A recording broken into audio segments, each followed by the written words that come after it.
Hello everyone, I am Crawlers and today I decided to play a little bit with the new rifle we got from the Naval Strike DLC, the SR338, which in the real world is probably modeled after the FND 338 rifle, but that's beside the point.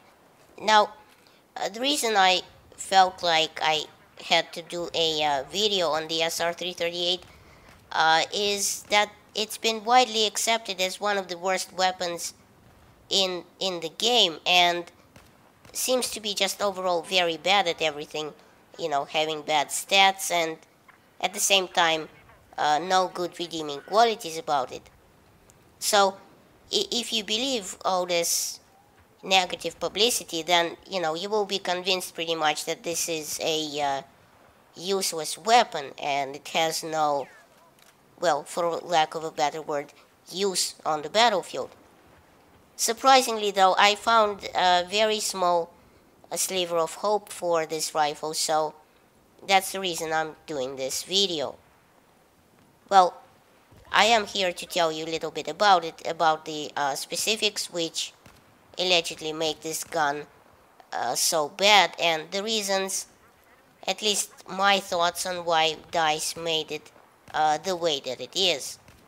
Now, before I get into the specifics of this rifle, I'm quickly gonna mention this gameplay in the background here. I spent a couple of days playing this rifle just to see how it handles and to record some footage for this video. And what happened was I actually had some very mixed gameplay with it.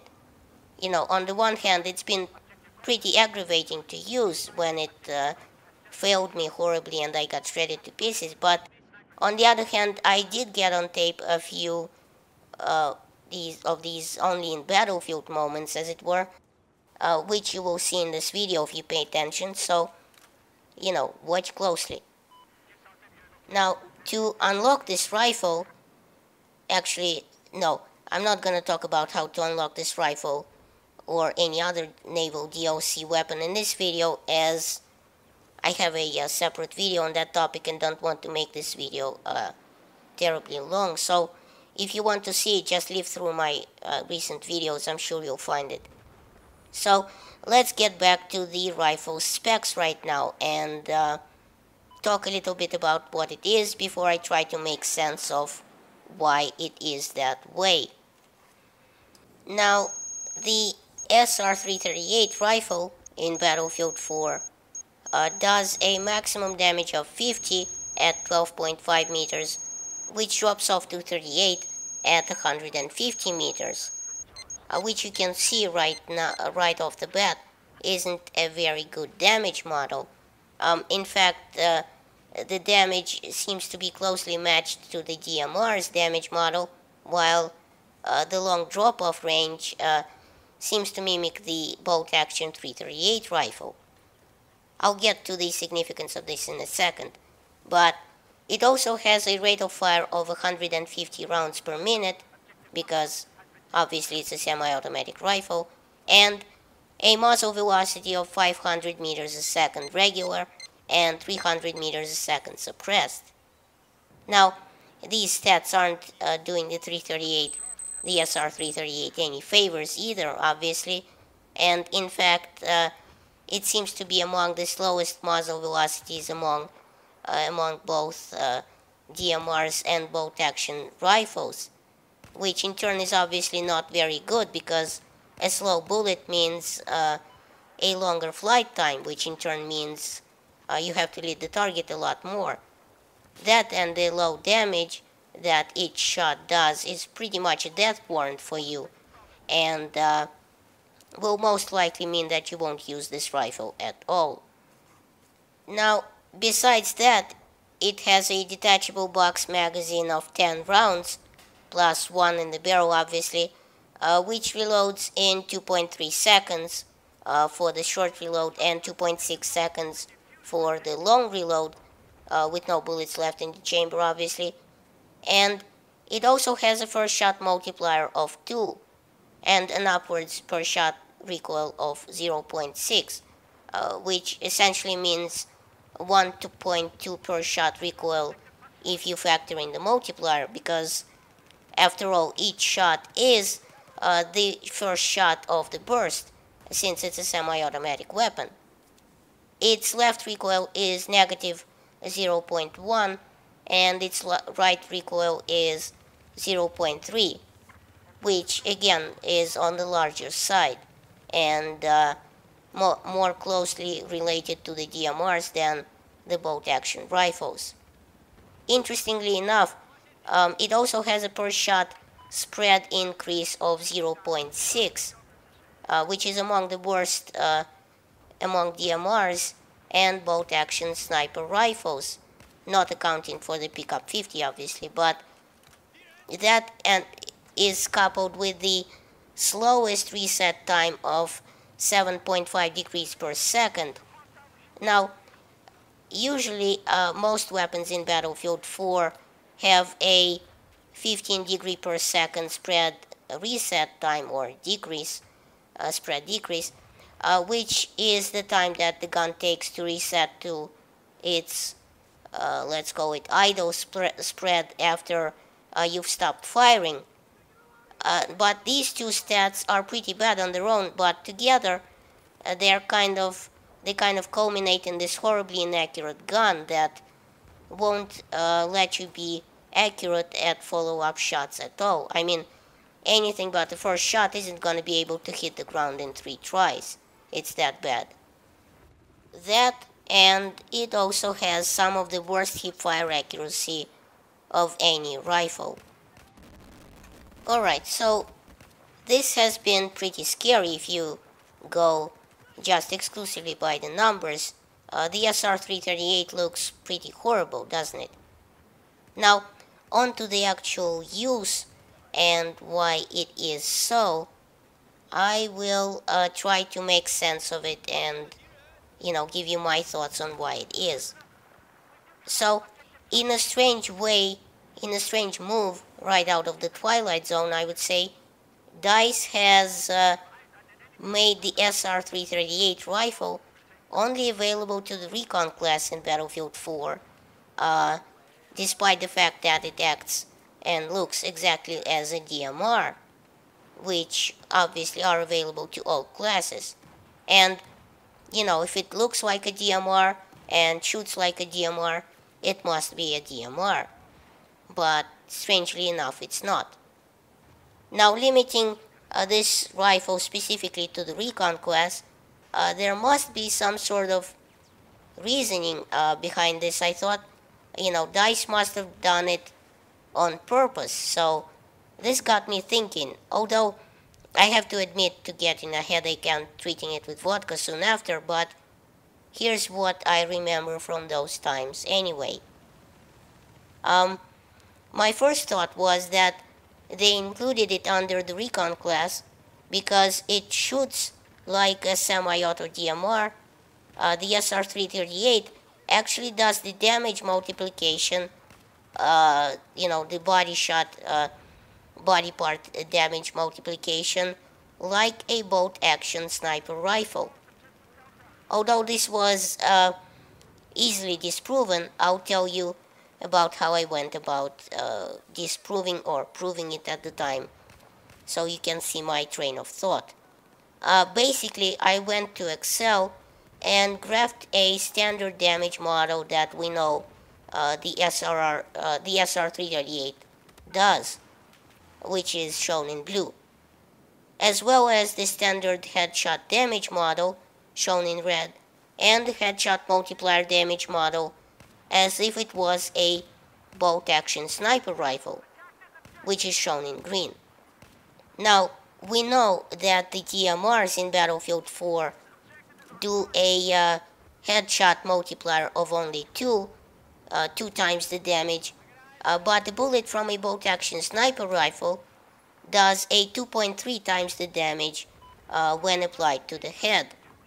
So, taking all this into account, I went and tested the SR338 out with the help of Sergeant Oman on an empty server, shooting him once in the head at 70 meters. Now, At this distance, he reported an 90 HP hit, which we can see from the graph clearly corresponds to the standard DMR headshot multiplier. But if it was a bolt action 2.3 times multiplier, it would have obviously been enough to kill him. So, this theory was obviously proven false. Now, another reason I thought they might have classified this as a sniper rifle and not a DMR was because, and we knew this earlier in the game, in a pig-headed unilateral and completely unprecedented move of pure evil, DICE took all the high-powered scopes away from the DMRs, possibly to keep people from spamming semi-automatic fire at a distance, leaving us DMR users with only a 4 times magnification scope maximum. Obviously, the sniper rifles have up to 40 times magnification scope unlocks. Another reason that's closely related to this one is that the bolt-action sniper rifles in Battlefield 4 do not have access to front grips of any kind, while the DMRs do. And obviously the SR338 doesn't either, it being classified as a sniper rifle. Now, why is this important? Well, front grips modify the recoil of the gun, and let's say the angle grip, for example, modifies the first shot multiplier, buffing it pretty nicely. So DICE obviously wanted us to experience the wonder that is the horrible recoil of the SR338 to the fullest. But it being a horribly inaccurate rifle with a terrible spread increase and such, why would they do that? And then it hit me. DICE wants us to use the bipod.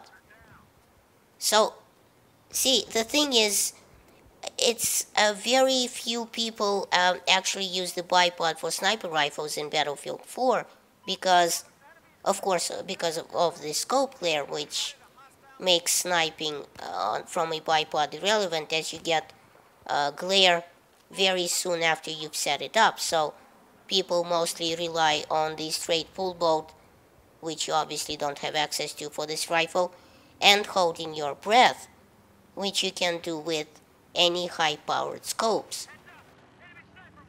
So, to test out my theory, I went to the aptly named test range and spammed the SR338 a bit. Using an 8 times magnification scope, I shot 3 or 4 times in a row with and without holding my breath. I think the results speak for themselves. If you breathe in or use a bipod for the SR338, it actually becomes very useful for making accurate follow-up shots, which is why I was trying to use the bipod as much as I could after I unlocked it. Luckily, the bipod unlocks at only 20 kills, so you can have a lot of fun with it, equipping a rangefinder and maybe a large scope on it. So, the ACOG is definitely not the attachment for this weapon.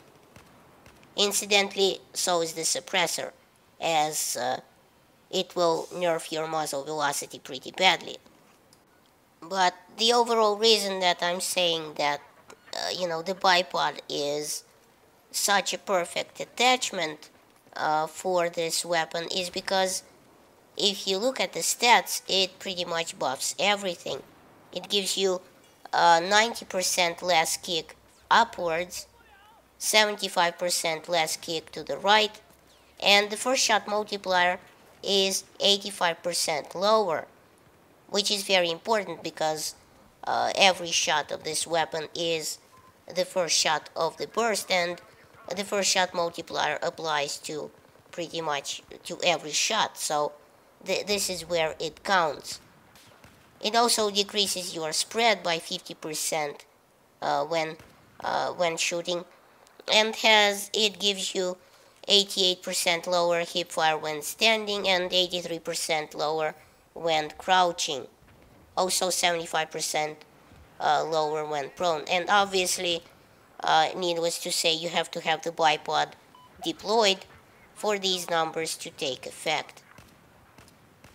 So, I hope you've enjoyed this in-depth review of the SR338 for Battlefield 4. Maybe even it helped you a little bit in your gameplay.